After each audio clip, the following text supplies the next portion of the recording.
I decided to give the upper wheel on my wheeling machine a little bit more of a polish to it,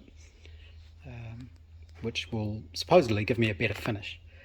I suspect most of my problems are more down to technique than the wheel, but it was easy to do, so I've just given it a bit of a polish up with various grades of wet and dry paper. I think I started at about 120 and just got finer and finer until I think I finished on 1,000. It's a bit hard to tell. The bits of paper get so small, the offcuts, that you end up losing the numbers of them, and you don't actually know what grade it is. But this is 800, and it was finer than that.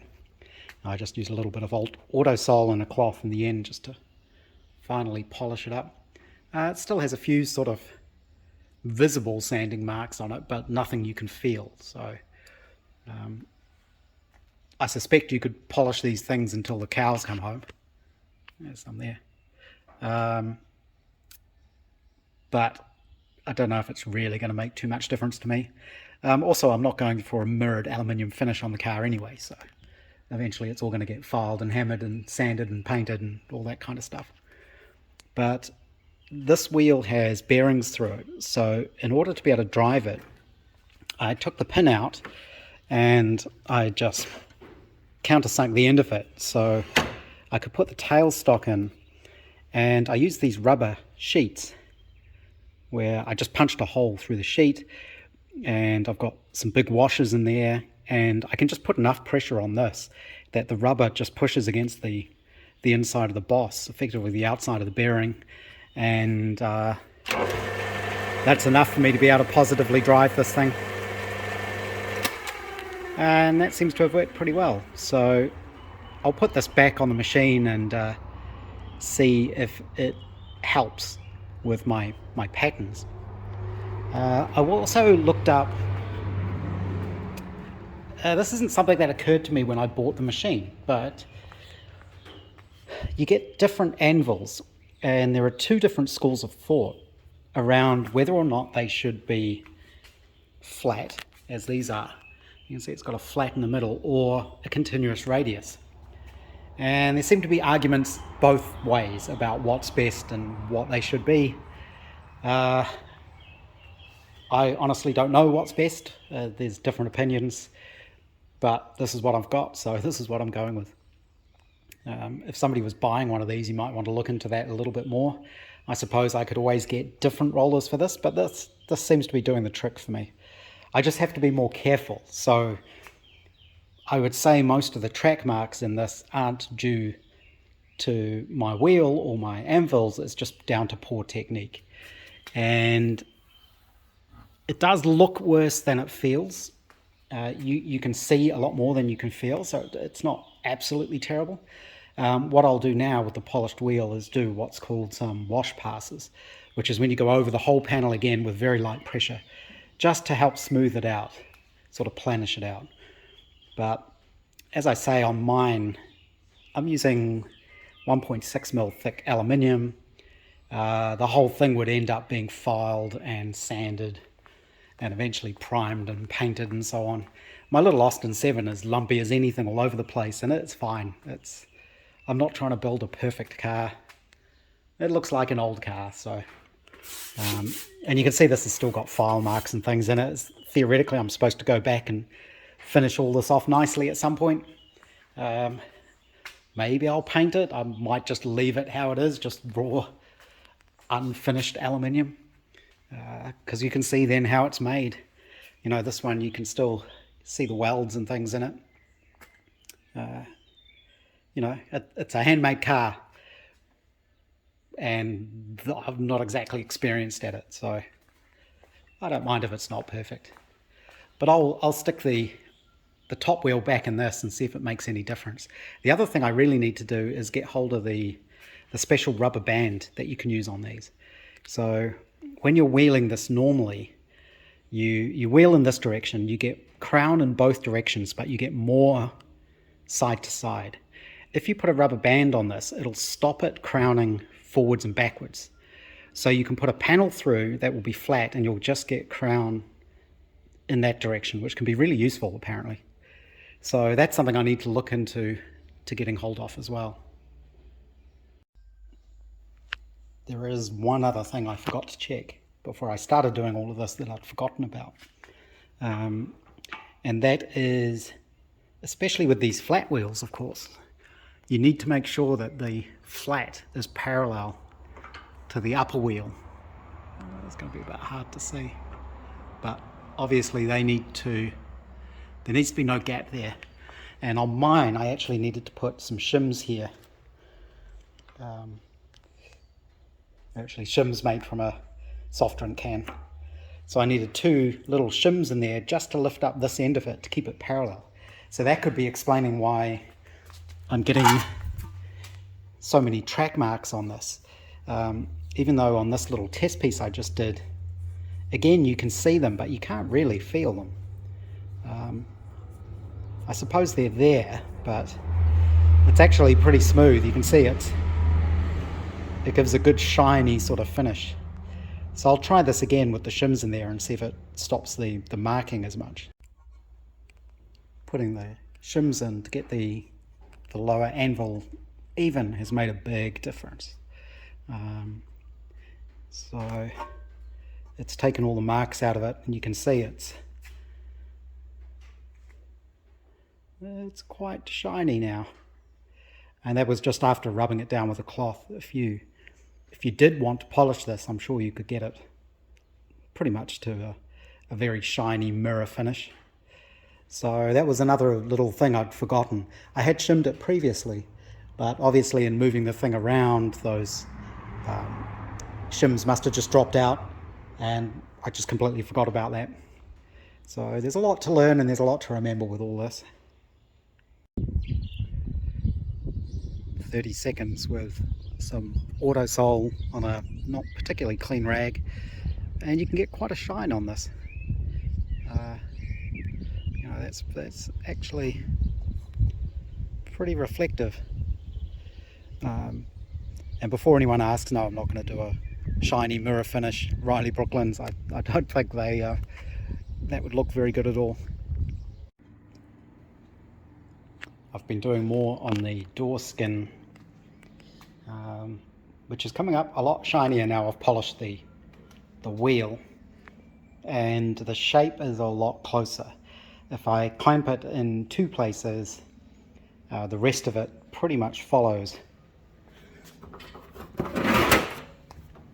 We put it down,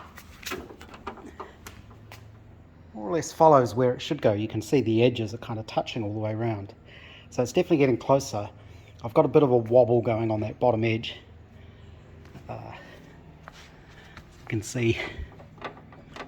You can see there, that's not quite in the right place, but it's pretty close. So I think I need a little bit more shape in there. I think brings that in, but it gets to the point where it's going to be pretty close. Also, I can't guarantee this door skin is even. So looking at it now, it looks like there's a bit of a kink in the bottom of the door skin there. But that's definitely coming out a lot better. It's also a lot smoother. It is a bit ripply, but I think that's from what I did on it before. You can see the finish is a lot shinier now. Put that back. The other thing is, with this set up properly, the panel sounds different in the machine. It's hard to describe. It's a little bit like MIG welding as well, when you know it's going really well because of the sound it makes. It's a bit the same with the wheel. So when it's set up right and it's all correct, when you move the panel through, it almost feels like it's ringing. It's hard to describe. You kind of know when it feels right. So I think that means I've got this set up a lot better now. Obviously it's a lot better with the polished wheel as well for the surface finish. The other thing is you have to keep all of this clean, so you don't want any little bits and pieces on there because they get wheeled into your panel. This aluminium had a scratch on it to start with, but that's almost been planished out of it, so just catch a fingernail on it. But the rest of it's looking pretty smooth, and the shape's getting there. I'm also looking at how you do surface modeling in Fusion 360. So up until now I've only done simple 3D type modeling. The surface modeling gets a lot more complicated but lets you do these sort of curvy shapes. And it's something I've wanted to learn about for a while, so I've been playing with that a little bit just to get the basics and try and understand it. And I don't have plans for a body with doors. I do have plans for a Brooklyn's body without doors, but the shape is very similar, I believe. So I've started using that as the basis for my modeling, and kind of see what I can do with that. Because I'm still waiting on a lot of car things. Brake parts from the UK, which shouldn't take too long. The remote gear shifter is still stuck, waiting to be exported, sitting in Coventry. And I'm still waiting to hear back if I can register the Austin 7 or not. They say it'll take 10 working days. I waited until it was 20 working days and rang them to find out what was happening, and all they could tell me was it's still being processed and it'll take 20 working days, which it already had. So while I was waiting, I finally got round to finishing off the wiring on the horn on the lawnmower. So I've tidied up all the wiring. I've routed the wire for the button through under the fuel tank, so the temporary wire was getting crushed by the engine cover every time I put it on. I got a nice little button, and I 3D printed a housing. So the button is screwed into that. The back of the housing is filled with hot glue to waterproof it. And I've just run the cable up under these little stick-on cable clamps. And the good thing about this button is it's illuminated, so you know when it's on, and of course it works. So that was a good little job just to finally get it finished off. Very quick update tonight. I just fitted the shortened handbrake, which isn't welded, it's just held together with tape. I had to make a little adjuster screw to go in the end here. There's sort of a ball in here and a spring behind it, and that's what holds it on the end of these shafts. It's sort of a little spring ball indent thing. So I had to find a little ball bearing and a spring, and then make a little sort of grub screw to go in there.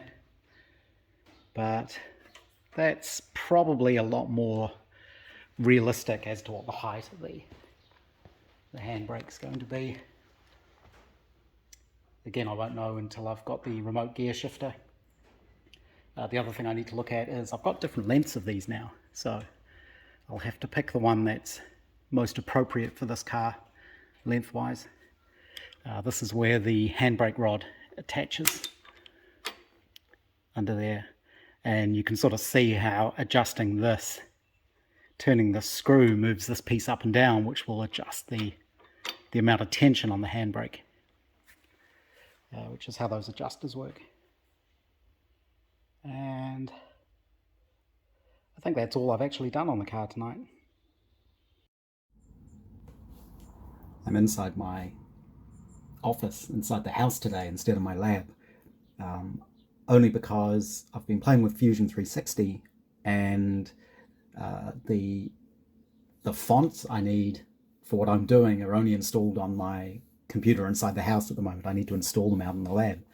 But what I've been working on is a copy of one of these Rotax switch panels. So that's these things here. So these panels are available, but they're incredibly expensive. There's one on Pre-War Car at the moment for, I think, about £950. The person who doesn't talk to me anymore, I think, was selling one for £1,400 recently. So they're available, but they're not cheap. The panel itself is relatively straightforward. It's got a switch here for the charge and the lights. I'm guessing this is either a button or a pull, I'm not actually sure, for the starter, and then there's a fuse and a couple of little sockets there. So what I've been looking at doing, this is one where the paint's been stripped off it and you can see it's brass underneath. But what I decided to look at doing was seeing how hard it would be to make some sort of copy of one of these. And to do that, I asked a friend of mine, or somebody I know actually offered to send me a panel that I could copy. Given these things are so expensive, I didn't really want to risk him having to post it to me and having it go missing or something like that. So instead I asked if he could send some photos of it. And he actually went one step better and scanned it on a flatbed scanner for me. So what I ended up with was a nice image of one of these panels. I have trimmed that down and rotated it around, and I'm using Fusion 360, my CAD software. And what you can do in that is you can import what's called a canvas, which is basically a background picture. And then you can calibrate that canvas. There's an option here to calibrate it. And what that lets you do is put 2 points on the picture and say what the dimensions are. And I know that these panels are 120 millimeter diameter. So I was able to calibrate this exactly. And then what you can do is basically, like any 3D modeling, you can draw your sketch directly over the top of it, which is what I've done. Mine isn't exactly right. The image is a little bit skewed, but I've tried to get it as close as possible. So you may notice these screw holes are actually off a little bit from the image, but what I've done is mirrored these, so they're actually centered on the model. So that is where they are. And one of the interesting things was finding the right font for the lettering. And I actually ended up with an amazing bit of lucky coincidence here. And it turns out that this font is very, very similar to the font I created for my 3D printed Enigma machine. I don't really know a lot about making fonts. I did all this, I built it all. I don't think it's all built correctly, but it's done enough to actually work. So this was the font I created for my Enigma machine. And it turns out the font for the Rotax is almost identical apart from a few small changes, such as the M here. So all I had to do was take my Enigma font and modify it slightly. So I lifted the point of the M up, for example. There was something else I changed, which I can't remember now. But you can see, if I turn the sketch off, that the lettering is almost exactly the same. So amazing little piece of luck there. Getting the lettering lined up on here is a little bit tricky, and you can see here it doesn't quite match up, but it's close enough. Fusion 360 lets you do things like draw a line and then have the text following the line, which is really handy for this panel because the lettering is actually curved. It's not flat, so it's engraved in a curved way. So I was able to draw this up, and then basically, if we turn off the sketch and the canvas, model it up in Fusion. So you can sort of see the plate model there. And then, of course, I was able to 3D print one. This is just the first one I've tried. This was 3D printed with PLA. And then I wiped over some white paint and then sanded it off to get the lettering. The lettering up here isn't perfect, obviously. I don't know if it's going to focus. I don't think it's going to focus that close. So I need to tweak my model and make this a little bit deeper. And I'll probably need to resize some of these things. But you can see even one quick go there gave me a not terrible facsimile of one of those panels. So what I could do with this now is I may try printing it again in PLA. I want to make the text deeper so that you get more paint in there and I can sand away more of it and actually see the lettering. The fuse is going to be interesting because I'm not sure exactly how that works. I think it clips in and out. So what I'll probably do there is replace it with some kind of modern fuse holder, probably a little cartridge fuse, just with a screw cap thing. And same here, these are just little kind of banana sockets. So I'll resize these holes to fit the readily available ones that I can get. I could try getting a piece of brass plate and actually engraving it in the same way I've done for things in the past, where you print it out on a laser printer and then transfer the toner to the metal and then use that as effectively as a photoresist, or as a chemical resist rather, and then you chemically etch it to etch the lettering in. That works reasonably well. I have a friend who has a small CNC machine, and it may be the sort of thing that could be CNC'd relatively easily, especially the lettering. And I could also try actually having it 3D printed in metal. I've never done that before. I don't think it's cheap, but it can be done. One of the reasons I'd be quite interested in experimenting with that is because it may be something I want to do when I finish my Enigma machine, is make metal parts for that. So I'm going to play with that a little bit more today. As I say, I need to send the fonts here because it's a custom font to the machine in the lab, and then I can work on it in there. It may be a good opportunity for me to try printing with different plastics as well. So up until now I've only really done PLA.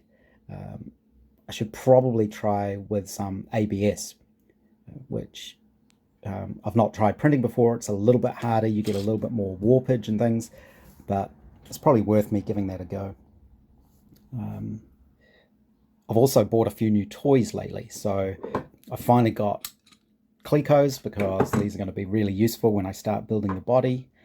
And I've also invested in a small gimbal for my phone because I was getting sick of the really wobbly films I was creating.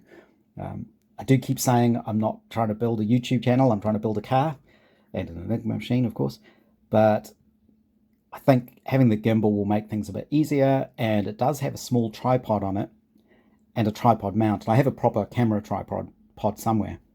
So I think quite a few people are interested in seeing the engine building, so I'll try and film as much of that as I can as well. It may take me a little bit of getting used to this gimbal. It's kind of interesting how it works, but we'll see how it goes.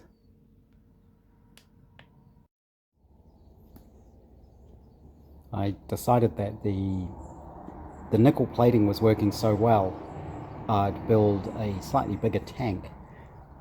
So I got hold of a plastic container about the right size, and I've just put a brass welding wire through the top, and I can hang the metal strips, the nickel strips off that. That's for the anode side of things.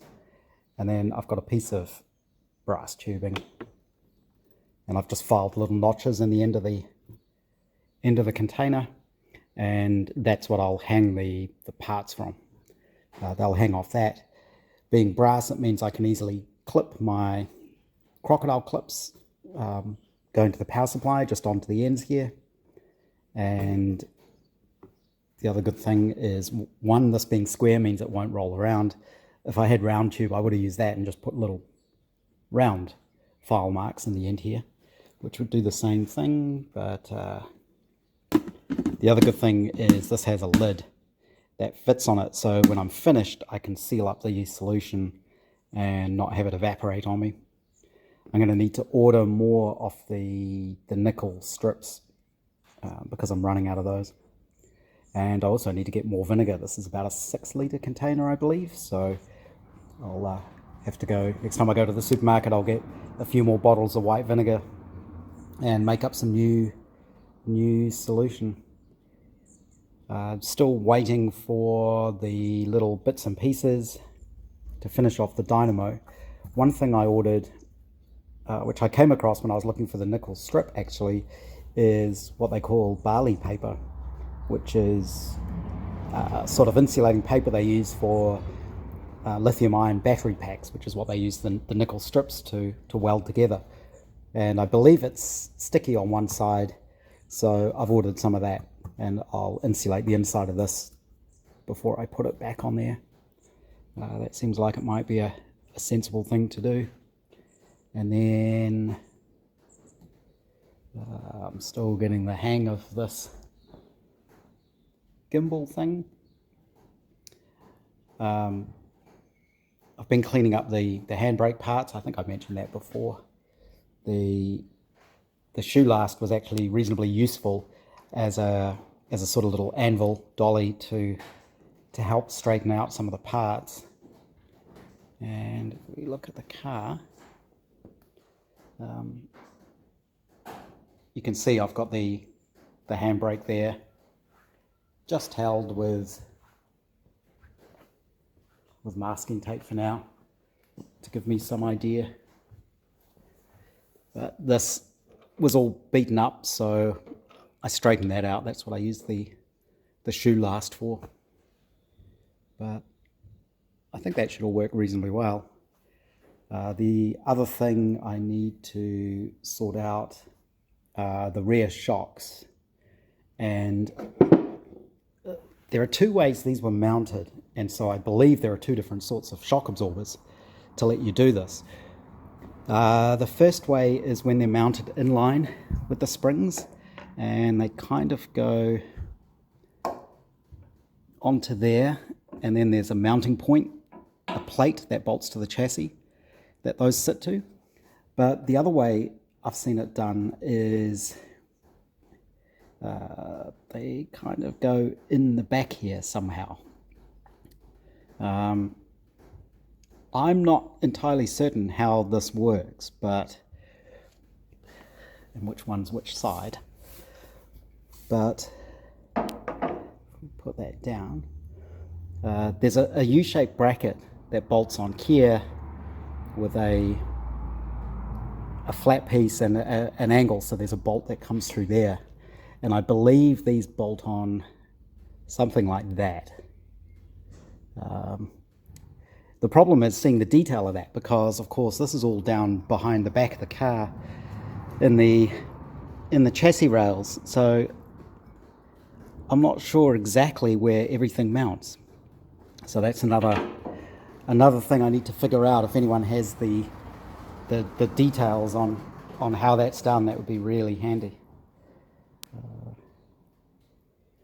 Like I say, I'm playing with this gimbal, trying to get the hang of it. It definitely takes the shake out of things, but understanding the movements you're going to get is a little bit confusing to start with. But especially the rotation, the panning side to side takes a little bit of getting used to, but I think this should make the filming a lot smoother.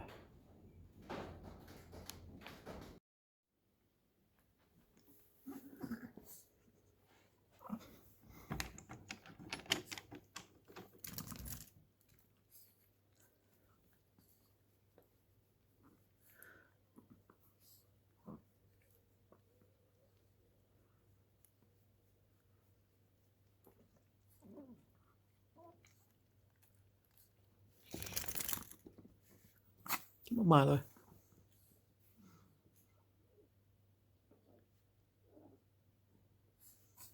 Come on.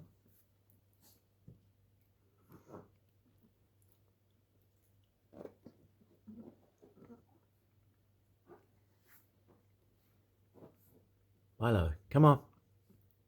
Good boy.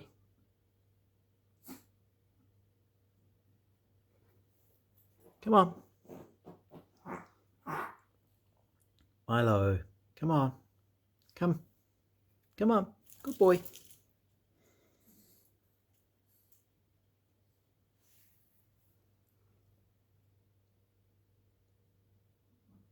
Milo, come. Come on. Come on, Milo. Good boy. Let's go outside. Come on.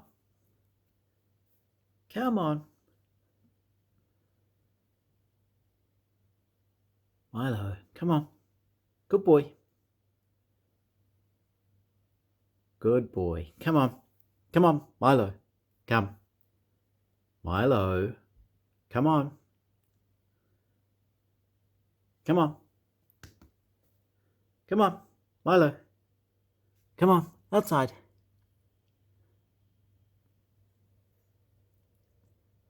Come on.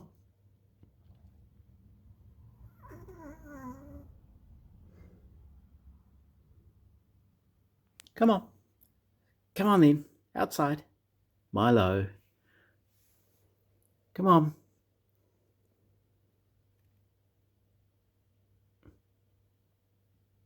Milo, come.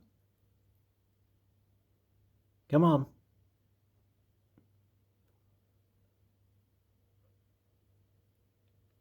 Come on. Good boy. Good boy. Here you are.